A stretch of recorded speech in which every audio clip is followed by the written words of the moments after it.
Today's episode of Filmmaker U is brought to you by our sponsors OWC. Go to owcdigital.com for all your filmmaking and computer needs. And it's also brought to you by our other sponsors, AJA. Make sure to check out aja.com so that you can see how they can help you in your post-production needs. Hi, I'm Gordon Raquel from Filmmaker U. At Filmmaker U, we create courses for film professionals to deepen and diversify your existing skill set. You can learn more at filmmakeru.com or, of course, follow us on Twitter at filmmaker_u. Every week, we interview a film professional to discuss their work, and this week I'm joined by cinematographer Carolina Costa, whose work includes Swipe Night, The Chosen Ones, and Insecure, just to name a few projects. Welcome to the show, Carolina. Hi, thanks for having me. So how did you get into cinematography? What was your breaking in story? I studied journalism before, and I had been working with still photographers since I was like 14. So I think I've always liked photography and storytelling. I think that's always been my passion since I was a kid. But I didn't know it was an actual job until I heard someone saying in English class that their father was a director of photography. And I think a bulb just like lit up, and I was like, oh, yes. I think that's what I want to do. And I'm originally from Brazil. So basically I at that point, started looking for, always wanted to live in London, just felt like a place that people had, like, I don't know, just like young people had freedom to be whoever they wanted. And it just kind of made sense as I was discovering myself as a filmmaker. I just ended up getting there and meeting people. And I think within 2 months, I was working on a film set. And I started as a camera trainee, then I was a loader, then I was a second EC, and then eventually started shooting movies. I'm going to interrupt this interview for 1 second. We want to thank PixelView, one of our sponsors. They're a streaming solution for filmmakers. PixelView lets you stream your work to remote clients for easy collaboration, and it works with both on-set teams and post-production teams. With built-in video chat, you can discuss and make changes in real time and stream directly from your editing software. Or you can use the hardware encoder to stream from DaVinci Resolve or the camera on set. See the promo code and the link in the video description below. How do you, because like reading your bio, it talks about how much you travel the world to get for work. And like one of the things from an editing perspective, it's like, when I'm editing, I'm in a place where it's like other editors are. So you're constantly building those connections and keeping that community going. But if you're traveling the world, like how do you stay connected into the community so that you don't come back and have to start rebuilding connections or things like that? I mean, that's an excellent question. I think it's about the little things. Like usually when I travel, I send postcards to my friends who are basically filmmakers that I met, through the process, because I am working all the time. So it's just, the friends I share most of the time are filmmakers as well. So I send postcards. All my friends know basically I'll go somewhere and then I'll send postcards, just finding ways of connecting with people. And now my home base is Mexico. So when I get back here, I try to reach out to everyone and stay connected as much as possible, but also I think it's part of your job to also connect to the place where you are shooting, right? I think it's part of that too. Whereabouts in Mexico are you? In Mexico City. Oh, okay. Because there's a I can't remember the name of the garden now, but there was like a surrealist artist who built a garden in the jungle there. I don't know if you've seen. No. But it's if you're ever looking for a weird experience, check it out. Just Google Mexico surrealist garden and you'll find it. It's a weird. It's just like stairs that would lead nowhere, that type of thing. Oh, wow. Okay. So now you've done features and you've done television. Is there a particular medium that you like to work in that sense, or are you comfortable going between the two? I think I'm comfortable going between the two. I mean, I started working in the business as a cinematographer because I want to shoot features. I focus, for example, I do very little, amount of commercials per year because I want to focus my career on features. But, in the last few years, I think our industry has been changing, and I think television has been putting out a lot of great content and stories that we hadn't seen, and that you have, I guess, length that you can explore those stories and those worlds that we hadn't before. And, how you shoot television now is very different than how it was when I first started. So I think you kind of have to be, and I'm interested in narratives and storytelling and worlds and characters that we haven't seen portrayed on the screen. So if that's for a TV show instead of a feature, then it doesn't really matter, Well, and you talk about you're essentially you're a storyteller. You're a part of the storytelling team, right? So where, like the screenwriter, it's obvious they're writing the script, but where do you, like, how do you take that script and then, like, I guess, where's your, like, what are your storytelling tools as a cinematographer when you're working with the director? I think it has to do with life experience, right? And I think I always say that it's just the level that we are now. I think technically we have, just a lot of incredible cinematographers. Like, why would you hire me instead of another one, right? Because let's say everyone that is at the same level, but there's just a lot of really good people. And I think why you would get hired and not another person has to do with the kind of experiences you had in your life, and how do you go through the world, and how do you look at people, and how do you interact with people. And I think that what makes you different from another person, right?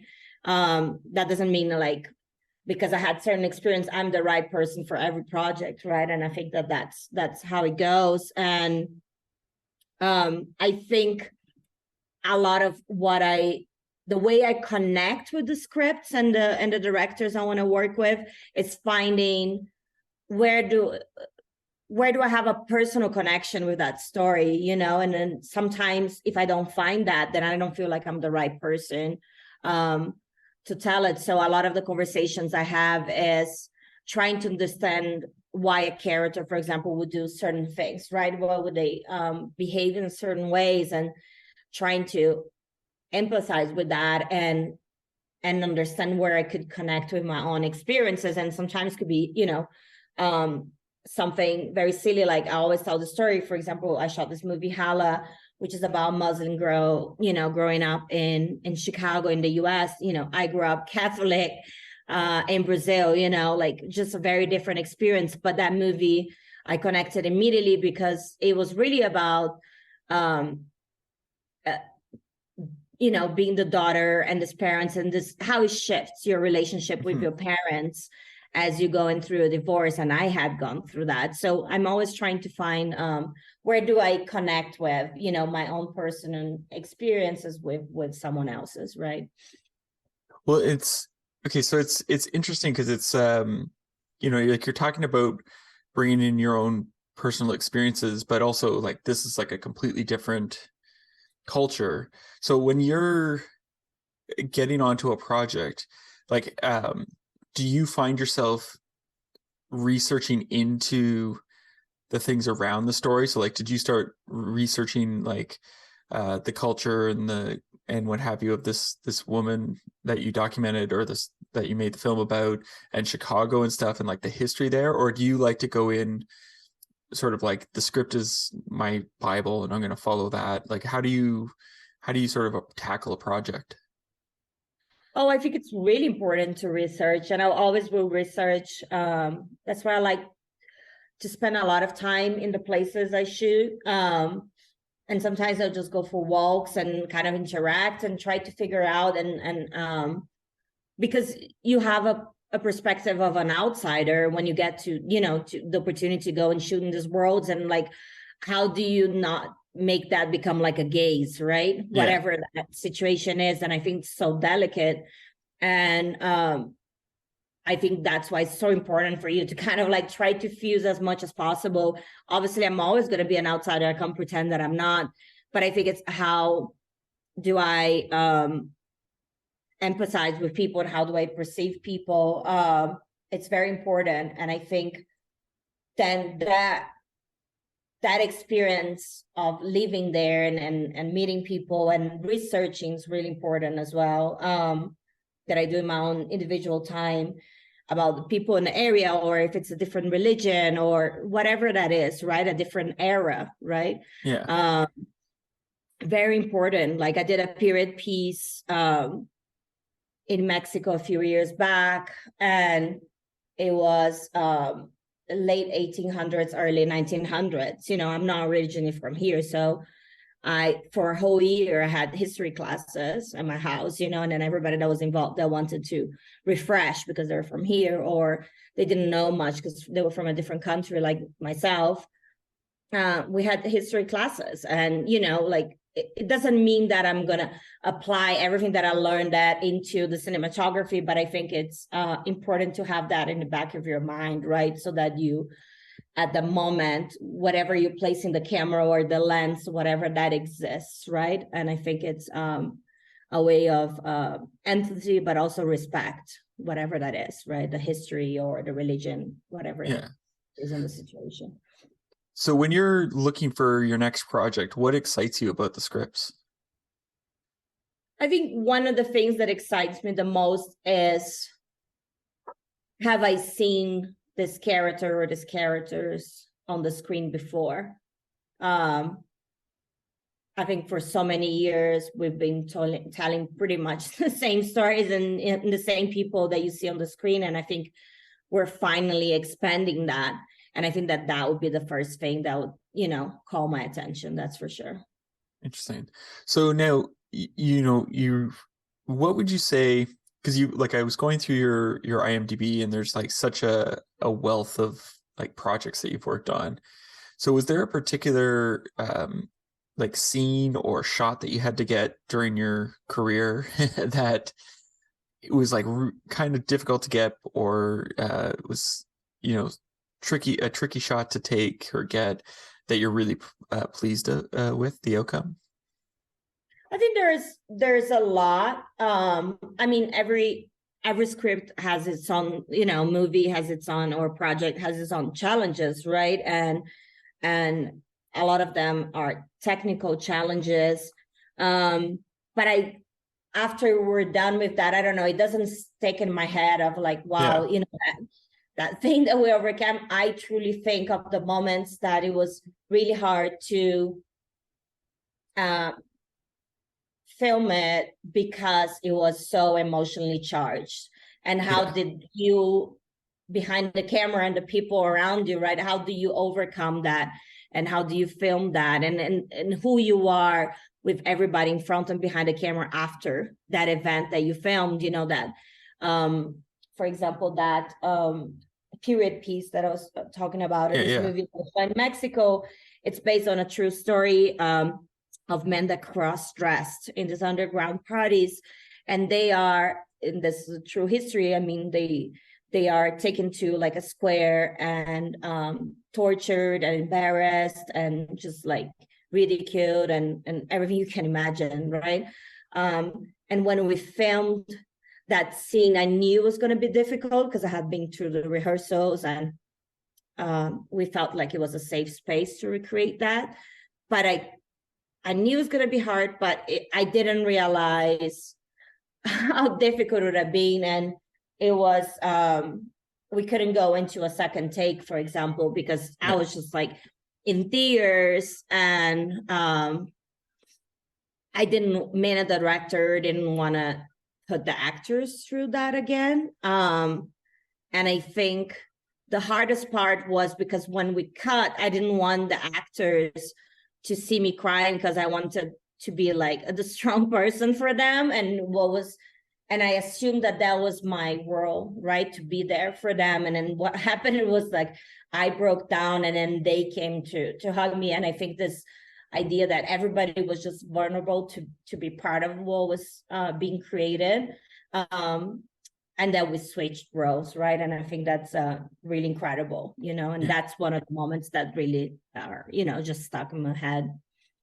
Now, do you, when you're, because like I talked to cinematographers, and a lot of them will keep like lookbooks or collect images that, you know, help sort of inspire them. Is there a particular artist or photographer or painter that you find inspiring that you like to go to for inspiration?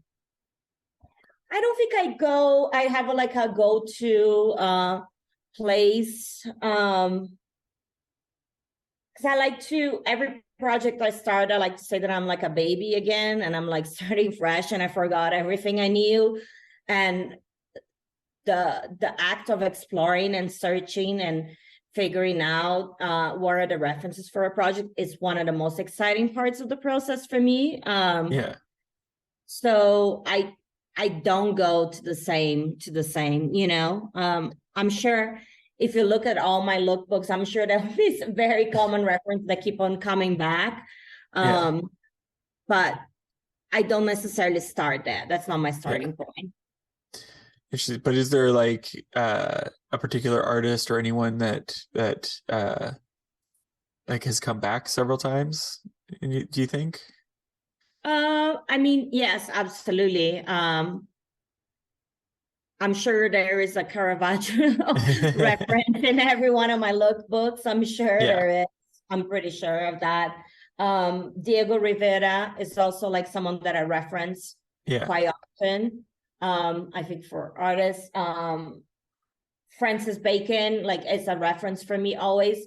And maybe it's not like a direct reference, but what generates when you see one of his paintings for me is something that I might reference quite often. And I think in terms of movies, it really varies. But like recently I started realizing, because of high school, and then it just kind of, obviously we're looking at 90s references and all that stuff, but I realized that I always go to like Gus Van Sant's movies, and I think I'm unsure, but I have a sense that maybe it is what I watched, when I wasn't highly aware that that's what I wanted to do, and I think so this nostalgia just, stays there, right? Isn't it? So I have one last question for you. What would you say is your favorite guilty pleasure film or TV show to watch?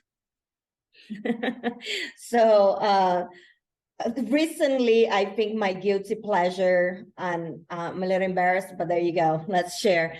I've been watching obsessively Love is Blind. I've been watching it up here, so it's good. A ridiculous show. I mean, it's a good experiment, Yeah. I wonder how they're going to explain that to kids if they ever have kids. They'll be like, we went on a reality show. We didn't get to see each other. We talked, we said really terrible things behind the camera. So, well, thank you so much for letting me interview you today. Thank you. Appreciate your time and meeting you. And that's it for this week, everyone. Make sure to check us out at filmmakeru.com and, of course, on Twitter at filmmaker_u. I'm Gordon Burkell. Thanks for watching. Today's episode of Filmmaker U is brought to you by our sponsors, OWC. Go to owcdigital.com for all your filmmaking and computer needs. And it's also brought to you by our other sponsors, AJA. Make sure to check out aja.com so that you can see how they can help you in your post-production needs.